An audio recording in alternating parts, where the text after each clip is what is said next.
आज से 90 साल पहले महज 24 साल की उम्र में ब्रिटिश सरकार ने सरदार भगत सिंह को फांसी पर चढ़ा दिया था। उन पर लाहौर षड्यंत्र केस में शामिल होने का आरोप था। भगत सिंह के साथ राजगुरु सुखदेव को भी सजाए मौत दी गई थी, लेकिन अंग्रेज सरकार ने जिस तरह से उन्हें अचानक फांसी दी और फांसी देने के बाद जैसा व्यवहार किया वो काफी विवादित रहा। ऐसा कहा जाता है कि फांसी के फंदे पर झूलने से पहले तीनों के चेहरे पर मौत को लेकर कोई डर, फिक्र या अफसोस ही नहीं था। विवेचना में भगत सिंह की जिंदगी के आखिरी 12 घंटों की कहानी।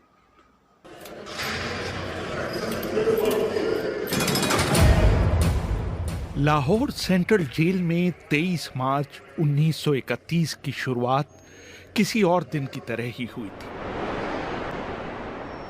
फर्क सिर्फ इतना था कि रात आई जबरदस्त आंधी सुबह होते होते सुहानी ब्यार में बदल गई थी।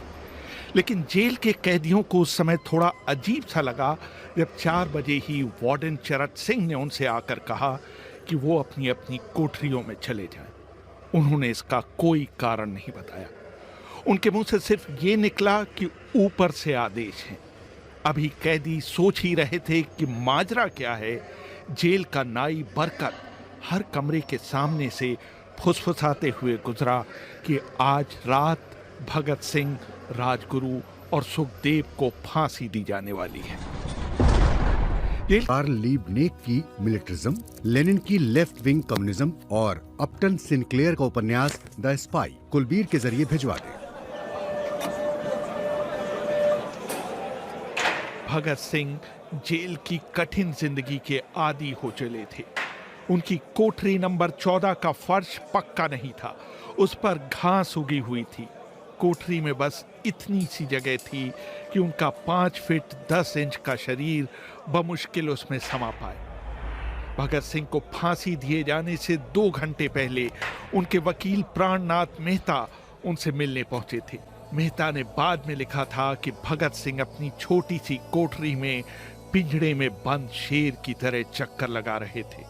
उन्होंने मुस्कुराकर मेहता का स्वागत किया और पूछा कि आप मेरी किताब रिवॉल्यूशनरी लेनिन लाए या नहीं। जब मेहता ने उन्हें किताब दी तो वो उसे उन्हीं के सामने पढ़ने लगे, मानो उनके पास अब ज्यादा समय न बचा हो। मेहता ने उनसे पूछा कि क्या आप देश को कोई संदेश देना चाहेंगे। भगत सिंह ने किताब से मुंह हटाए बगैर कहा, सिर्फ 2 संदेश, साम्राज्यवाद मुर्दाबाद और इनकलाब जिंदाबाद। इसके बाद भगत सिंह ने मेहता से कहा कि वो पंडित नेहरू और सुभाष बोस को मेरा धन्यवाद पहुंचा दें, जिन्होंने मेरे केस में गहरी रुचि ली थी। भगत सिंह के साथ ही रहे शिव वर्मा अपनी किताब रेमिनिसेंसेस ऑफ फिलो रिवॉल्यूशनरीज में लिखते हैं, मैं भी उसी जेल में था जिसमें भगत सिंह को रखा गया था। एक शाम हमारी जेल के ताले खोले गए और हमसे बाहर निकलने के लिए कहा गया। सरकार चाहती थी कि भगत सिंह की फांसी से पहले हमें वहां से हटा दिया जाए। गेट की तरफ जाने से पहले जेल के सुपरिटेंडेंट ने हमसे पूछा, क्या तुम अपने कॉमरेडों से मिलना चाहोगे? हमें भगत सिंह की कोठरी के बाहर ले जाया गया। उन्हें देखते ही मेरी आंखों में आंसू आ गए। भगत सिंह ने मुझे कहा, ये भावुक होने का समय नहीं है, जल्दी ही मैं सारी चिंताओं से मुक्त हो जाऊंगा। तुम वादा करो कि तुम हार नहीं मानोगे। इतना कहकर उन्होंने सींगचे से अपने हाथ बाहर निकालकर मेरे हाथों को पकड़ लिया। जैसे ही जेल सुपरिटेंडेंट ने ये दृश्य देखा, उसने चिल्लाकर आदेश दिया, मार्च। ये मेरी भगत सिंह से आखिरी मुलाकात थी। भगत सिंह से मिलने के बाद मेहता राजगुरु से मिलने उनकी कोठरी पहुंचे। राजगुरु के अंतिम शब्द थे, हम लोग जल्द मिलेंगे।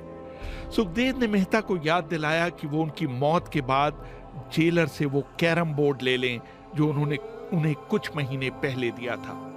मेहता के जाने के थोड़ी देर बाद जेल अधिकारियों ने तीनों क्रांतिकारियों को बता दिया कि उनको वक्त से 12 घंटे पहले ही फांसी दी जा रही।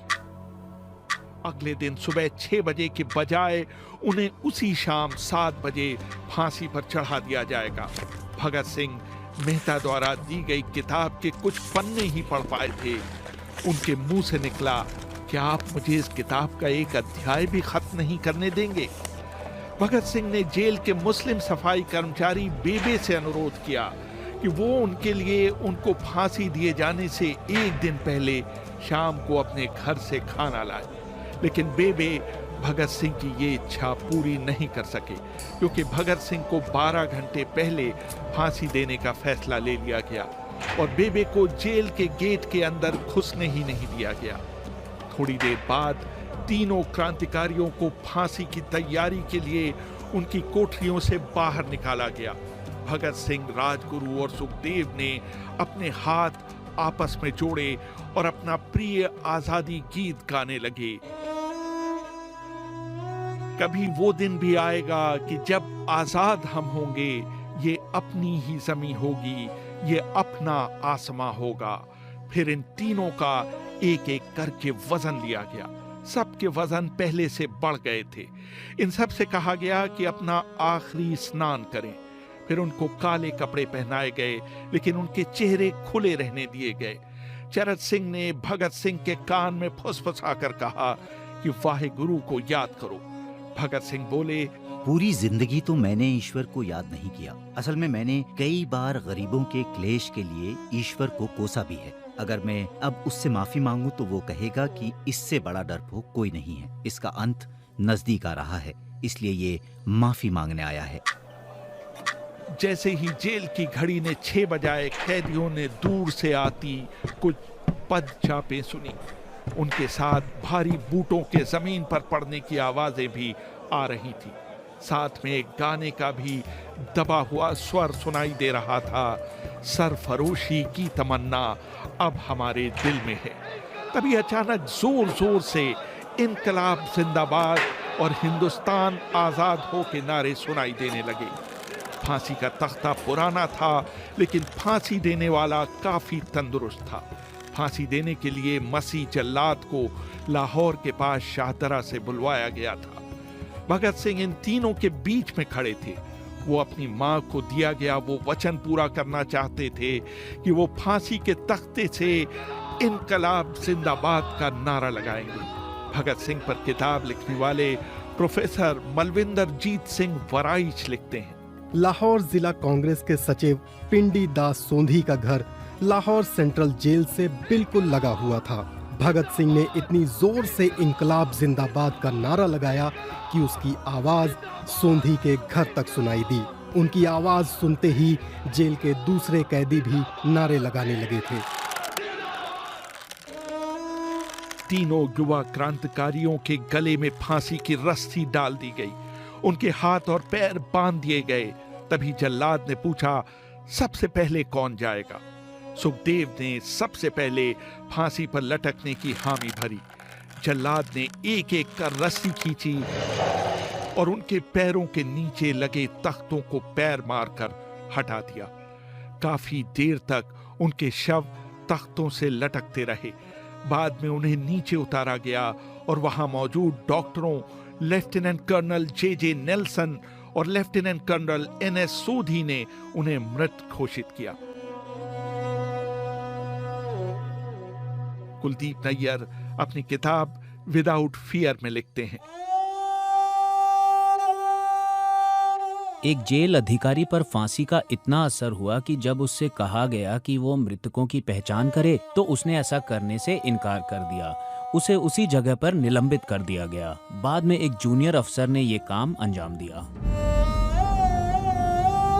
पहले योजना थी कि इन सब का अंतिम संस्कार जेल के अंदर ही किया जाएगा, लेकिन फिर ये विचार त्यागना पड़ा क्योंकि अधिकारियों को आभास हुआ कि जेल से धुआं उठते देख बाहर खड़ी भीड़ जेल पर हमला कर सकती है। इसलिए जेल की पिछली दीवार तोड़ी गई। उसी रास्ते से एक ट्रक जेल के अंदर लाया गया और उस पर बहुत अपमानजनक तरीके से उन शवों को एक सामान की तरह फेंक दिया गया। पहले तय हुआ था कि उनका अंतिम संस्कार रावी के तट पर किया जाएगा, लेकिन रावी में पानी बहुत ही कम था, इसलिए सतलज के किनारे शवों को जलाने का फैसला लिया गया। उनके पार्थिव शरीर को फिरोजपुर के पास सतलज के किनारे लाया गया। तब तक रात के 10 बज चुके थे। इस बीच उप पुलिस अधीक्षक कसूर सुदर्शन सिंह कसूर गांव से एक पुजारी जगदीश अचरज को बुला लाए। अभी उनके शवों में आग लगाई ही गई थी कि लोगों को इसके बारे में पता चल गया। जैसे ही ब्रिटिश सैनिकों ने लोगों को अपनी तरफ आते देखा, वो शवों को वहीं छोड़कर अपने वाहनों की तरफ भागे। सारी रात गांव के लोगों ने उन अधजले शवों के चारों ओर पहरा दिया। अगले दिन दोपहर के आसपास जिला मजिस्ट्रेट के दस्तखत के साथ लाहौर के कई इलाकों में नोटिस चिपकाए गए, जिसमें बताया गया कि भगत सिंह, सुखदेव और राजगुरु का सतलज के किनारे हिंदू और सिख रीति से अंतिम संस्कार कर दिया गया। इस खबर पर लोगों की कड़ी प्रतिक्रिया आई और लोगों ने कहा कि इनका अंतिम संस्कार करना तो दूर, उन्हें पूरी तरह जलाया भी नहीं गया। जिला मजिस्ट्रेट ने इसका खंडन किया, लेकिन किसी ने उस पर विश्वास नहीं किया। इन तीनों के सम्मान में 3 मील लंबा शोक जुलूस लाहौर के नीला गुंबद से शुरू हुआ। पुरुषों ने विरोध स्वरूप अपनी बाहों पर काली पट्टियां बांध रखी थीं और महिलाओं ने भी काली साड़ियां पहन रखी थीं। लगभग सभी लोगों के हाथ में काले झंडे थे। लाहौर के मॉल से गुजरता हुआ जुलूस अनारकली बाजार के बीचों बीच जा रुका। यकायक पूरी भीड़ में उस समय सन्नाटा छा गया जब घोषणा की गई कि भगत सिंह का परिवार तीनों शहीदों के बचे हुए अवशेषों के साथ फिरोजपुर से वहां पहुंच गया है। जैसे ही 3 फूलों से ढके ताबूतों में उनके शव वहां पहुंचे, भीड़ भावुक हो गई। लोग अपने आंसू नहीं रोक पाए। वहीं पर एक मशहूर अखबार के संपादक मौलाना जफर अली ने एक नज्म पढ़ी, जिसका लब्बो-लबाब था कि किस तरह इन शहीदों के अधजले शवों को खुले आसमान के नीचे जमीन पर छोड़ दिया गया। उधर भगत सिंह की फांसी के बाद वार्डन चरत सिंह सुस्त कदमों से अपने कमरे में पहुंचे और फूट फूट कर रोने लगे। अपने 30 साल के करियर में उन्होंने सैकड़ों फांसियां होती देखी थीं, लेकिन किसी ने मौत को इतनी बहादुरी से गले नहीं लगाया था जितना भगत सिंह और उनके 2 कॉमरेडों ने। कम से कम उस समय किसी को इस बात का अंदाजा नहीं था कि 16 साल बाद उनकी शहादत भारत में ब्रिटिश साम्राज्य के अंत का एक कारण साबित होगी और भारत की जमीन से सभी ब्रिटिश सैनिक हमेशा के लिए चले जाएंगे।